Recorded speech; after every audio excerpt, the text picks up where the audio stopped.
Blocked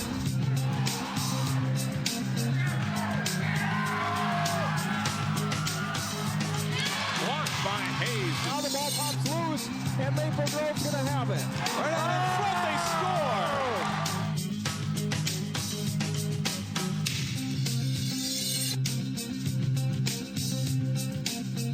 Welcome to Sports Jam. I'm Jay Wilcox. And I'm John Jacobson. Today on the show, highlights from state cross-country and section title matches in volleyball. We'll meet a Champlin Park volleyball standout in our Sports Jam Spotlight. Plus, John talks swimming with the two-time defending state champion Wayzata girls as they get set for sections. First up, state class 6A football semifinals. Osseo looked to continue its impressive playoff run, while Totino-Grace wanted to build on a huge win over four-time defending state champ Eden Prairie. The Eagles without linebacker Charlie Waters, who broke a bone in his leg in practice. Grace marches down the field to start the game, and Gayflor Flomo takes it in for a quick 7-0 lead. Osseo comes right back with a good drive, and Prince Crua leaps up and in, and it's 7-7 after one quarter. Osseo threatens again in the second quarter, but Nolan Nielsen picks off the Malik Gaylord pass intended for Demario Armstrong. It's still 7-7 at the half. Third quarter, and Flomo takes the pitch and makes a nice cut, reaching the end zone from 16 yards out for a 14-7 Eagles lead. And they get the ball back as D lineman Sam Priscilla makes a great interception here on a middle screen. And that leads to this play. Quarterback Kyle Halverson drops back, then takes off and scores, and it looks like Grace is in control, leading 21-7 after three quarters. After a huge completion on a fake punt, Crua finishes the Osseo drive to pull the Orioles within 21-14 in the fourth quarter. And Osseo facing third and long, and Gaylord finds massive tight end Nash Jensen over the middle, and he rumbles 38 yards deep into Grace territory. That leads to a Gaylord sneak as he'll just get over the goal line to pull the Orioles within 21-20 with 2:10 to play. And you just knew Darren Lampker will go for two in the lead. And Crua sweeps right, fights through a tackler just enough to reach the end zone for the lead. Osseo forces a late fumble. They win a classic 22-21. We always talked about this moment. We always talked about going to state, talked about, making that happen. And coming into the game today, I mean, it was a battle. It was a strong battle between both teams. TG's an awesome, great team. And, man, I'm beat. He's wiped out. One night after Osseo qualified for the Prep Bowl, Maple Grove was looking to do the same and make it an all-district 279 Class 6A championship game. The Crimson facing Eastridge of Woodbury in the semifinals. Early second quarter, Eastridge running back Connor Mose plunges into the end zone for a touchdown. The Raptors lead 10-0. Next possession, and it's Mose again, breaking into the secondary and running wild like Cousin Mose on the shoot beat farm. He goes 42 yards for a first down and sets up another Raptors TD. They go up 17-0 on the Crimson. But Maple Grove answers just before halftime. Brad Davison to Will Rule, 5 yards for a touchdown. And it's 17-6 Eastridge at the half.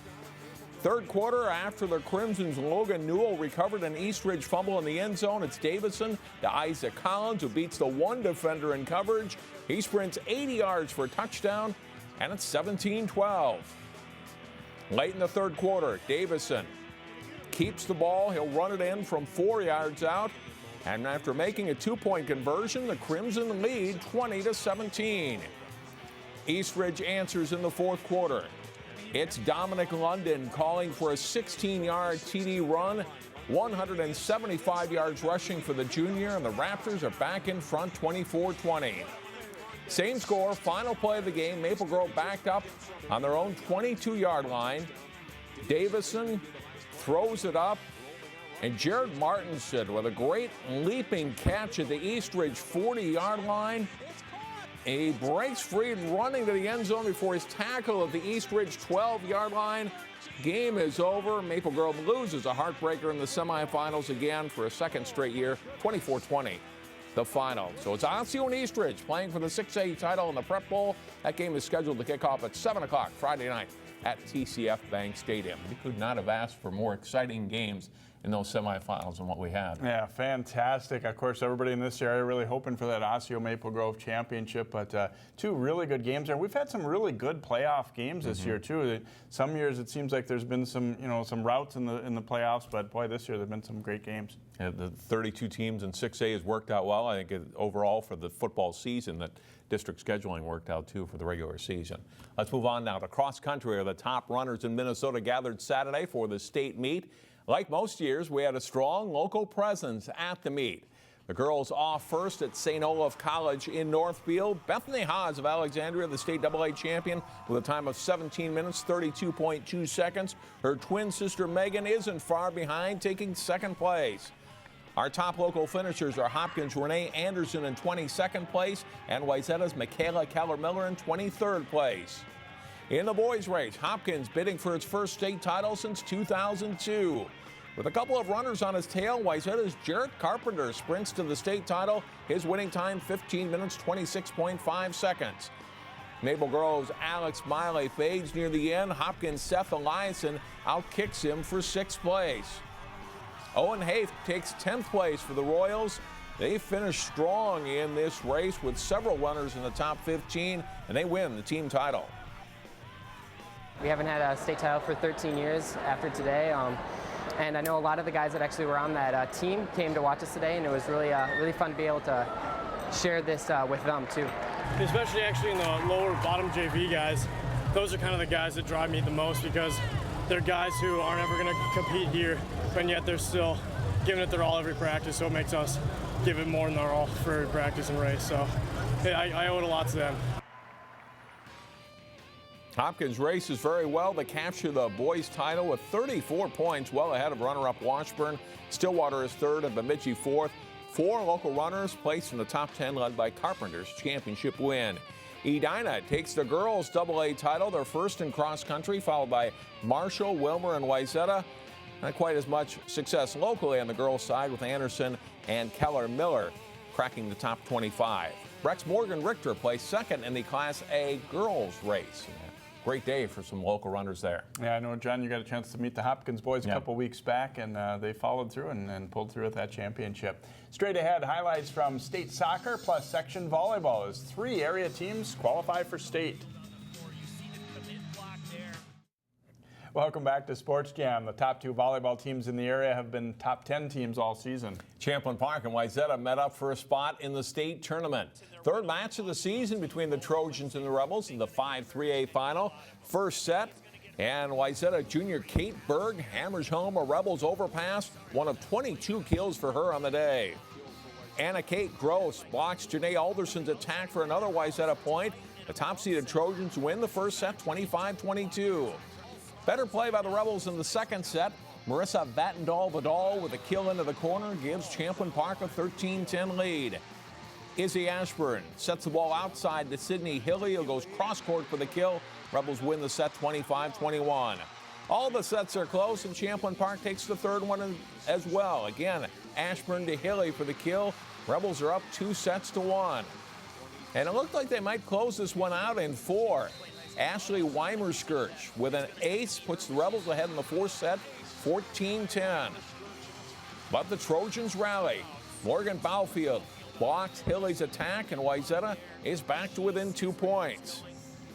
Mackenzie Greshel sets the ball to Berg, who racks up another kill. Wayzata wins 25-23, even the match 2-2. To the 5th set, Baufield with a right side attack and kill.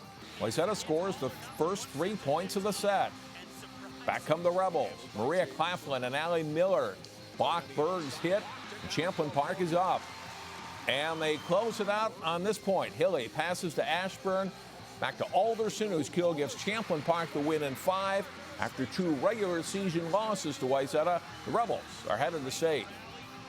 We knew it was going to be really competitive because Wayzata is a great team, and so we knew we were going to have to fight, and that's exactly what we did. It was a close match, but we got it in the end. Definitely emotions are a big part of the game. We had a lot of emotions, but one of the players, Marissa, every time she looked at me, said, all right, calm down, we still have a game to win, but we did have some really good plays we cheered for, but then we looked ahead to the other points we had to win. Champlin Park is the number 3 seed for the Class 3A tournament. The Rebels' first match is against North Branch Thursday morning at 11 at XL Energy Center.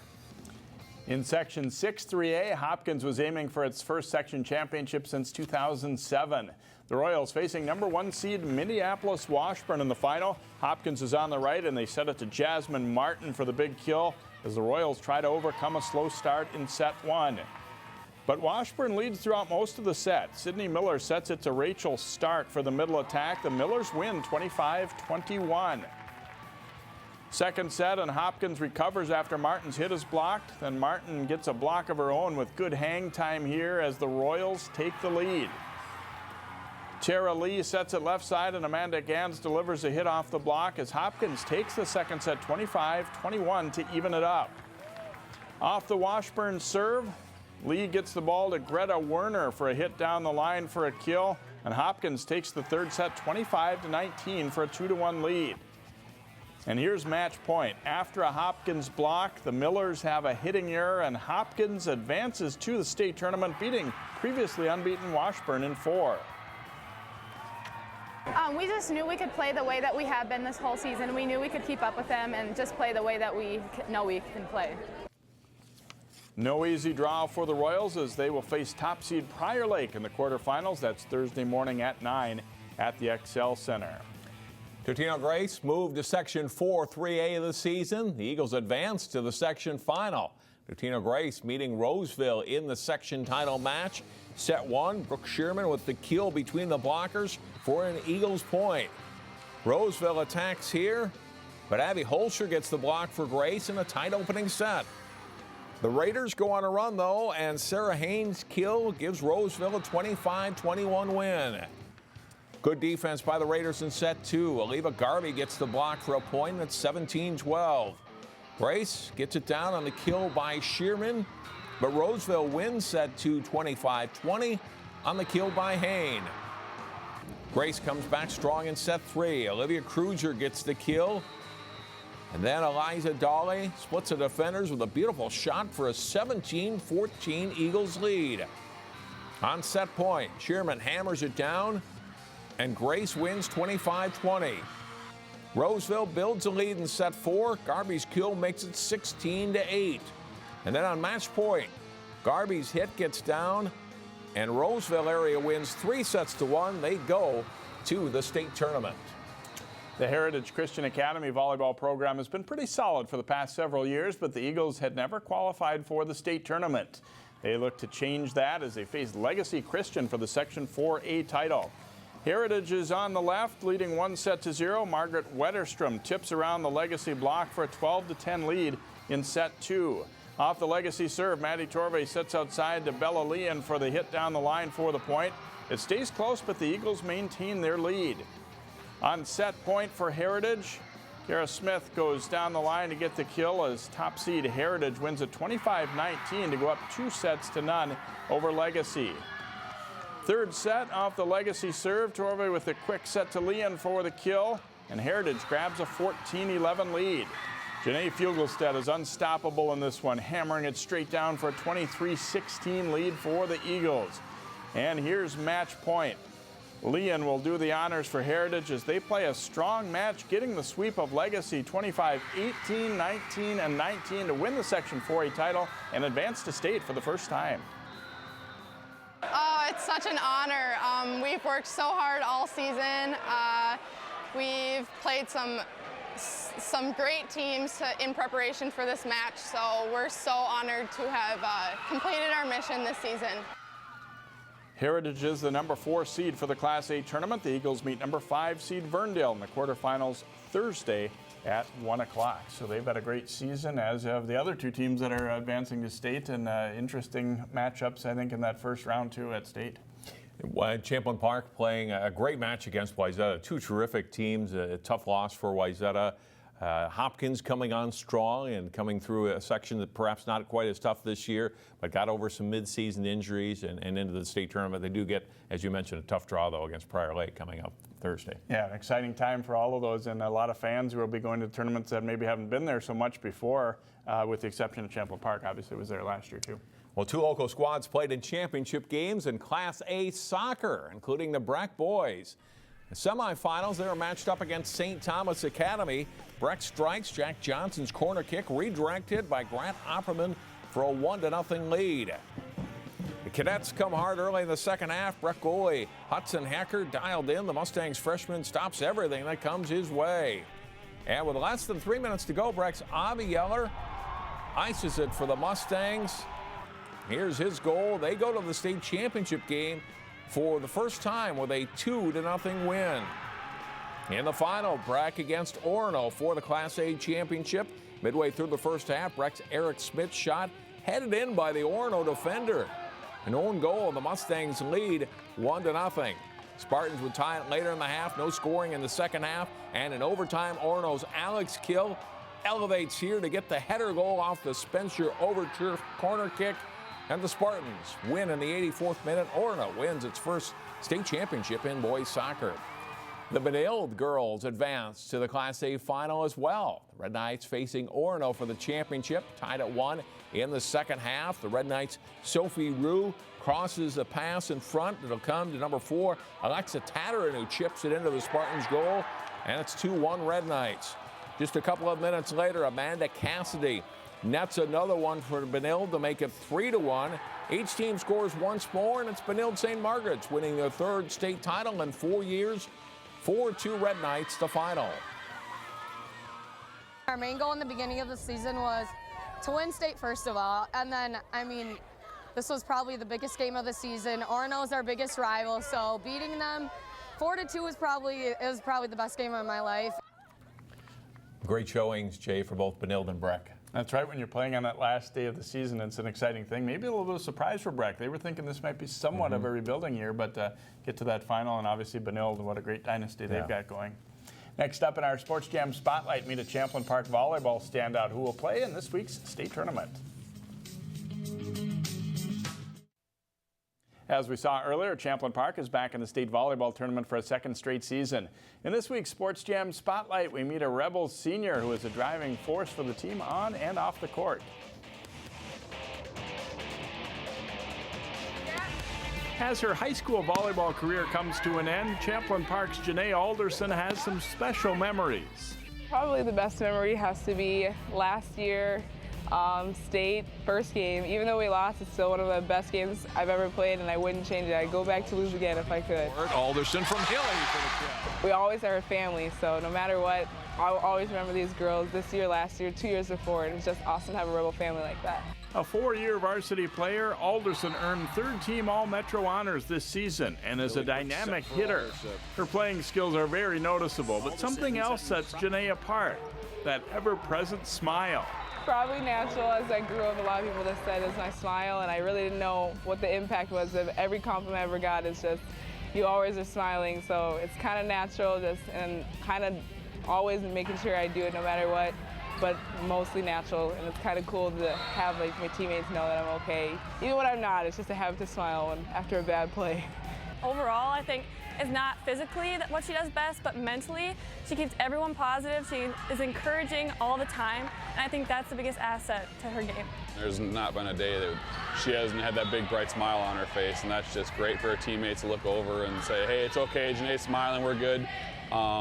And as every year she's progressed physically, and to the point where she's getting some awards now, and got a great chance to go play at Providence, and just been a huge part of our change over the last 5 years. As Coach Junker mentioned, Alderson will head east to play in college and will sign the letter of intent this week.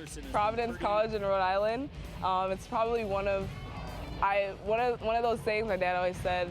When you get there and you see it, and you'll know. And when I got there and I visited, it was just the perfect college. The teammates are very friendly, very opening. They also have a lot of potential, so also the school is great for what I want to do as something in my life as I move past volleyball, just knowing I'm secure in my education. So that's also nice. And it's in Rhode Island. It's kind of like Minnesota, but it's not Minnesota. Jenae's field of study and ultimate career path will likely keep her involved in sports. I want to go on to do kinesiology, but I'm doing the HPM program, kind of doing I want to do rehabilitation athletics, staying in sports. I really love sports, so kind of just doing sports medicine, studying that. Champlin Park's volleyball program has grown into a power during Jenae Alderson's time on the court, with a lot of wins, a lot of trophies, and loud cheering sections. She's proud to have been a part of it all. Definitely something to look back on and say I'm proud to be a part of. Just like knowing that we took each step each year, and each year it got a little better and there's no backwards movement. And also revving up the crowd, kind of getting them to notice us. It's something definitely proud to be a part of, and when I leave, just something I'll always remember. Alderson had a team-high 22 kills in the Rebels' 5-set win over Wayzata in the Section 5 final Saturday. John talks swimming with the Wayzata girls when Sports Jam returns. Welcome back to Sports Jam. Section swimming meets are going on later this week across the state of Minnesota, including Section 5AA, where Wayzata is the defending section champion, and the Trojans join us now on the show. Head coach Elizabeth Hansen, along with Colleen, Donlin, and Sarah Lingen. And Sarah, your senior year, talk about how this season has gone for you and your team. Well, we've definitely worked really hard, and a lot of that hard work has paid off. We've done pretty well. We did lose to Team State, but we were able to come back from that, and our team did really well at our next dual meet against the team that beat us. So pretty excited for this, for sections. How much do you guys want to win this again and get back to state and defend your championship? A lot. We all want to win. It's definitely our biggest goal. Sarah, good luck this week at the sections. Thank you. Thanks. And Colleen, tell me about the last few weeks. You go from your last meet October 20th to not having another one until now this week, November 12th through the 14th. What do you guys do in that time to try to keep mentally sharp and prepare yourself physically for the meet? Yeah, well, our coaches, they always tell us to kind of like keep it in mind that we still have meets to come. And our team definitely, our practice atmosphere we're pretty competitive with each other in a good way, so that's always fun. Yeah, we just kind of always keep each other on our feet. Does that help, having that good competition within practice, to keep you guys sharp for races? Yeah, it definitely helps having girls who swim the same events as you and who are about the same speed. So it also helps us because it makes us want our teammates to get faster, and with us getting faster as well. So it's a lot of fun. I know you have a large senior class. How much are you guys putting into these last couple weeks of swimming to try to finish it off with another title? Yeah, we do have a huge senior class, and it's been fun like the past 4 years with these ladies, and we've all worked so hard together, and it'll be hard, but we're super excited for these next couple weeks. So. Colleen, good luck this week. Thank you. Coach Hansen, and tell me about this team and what makes this group of girls special. Oh, all of my girls are special. These are the seniors. This is the senior class where we've actually are coming up on, so we got 2 state champions with them. Their first time was their sophomore year. It was the first time in Wayzata high school history where we actually were able to win a state championship in girls swim and dive. And then they won it again at their junior year. So in that sense, the senior class is special in that there's a lot of talent and there's a lot of leadership. You know you're going to get a lot of girls that qualify for state. Do you set a number in your head before sections that, okay, this is the number I think we can get into state? We are not presumptuous. We tell the girls that section finals does not exist until section prelims is over, and we tell the girls that state does not exist until section finals is over. So even though there might be an idea as to who could make it and who could not, we do not count and we do not assume. So good luck this week. Thank you so much. Thank you. Wayzata, the multiple-time champion in Section 5AA girls swimming and diving, and again, they'll be back to defend that section championship this Thursday through Saturday at Minnetonka East Middle School. We'll be back to wrap up Sports Jam in a moment. First, here's our plays of the week.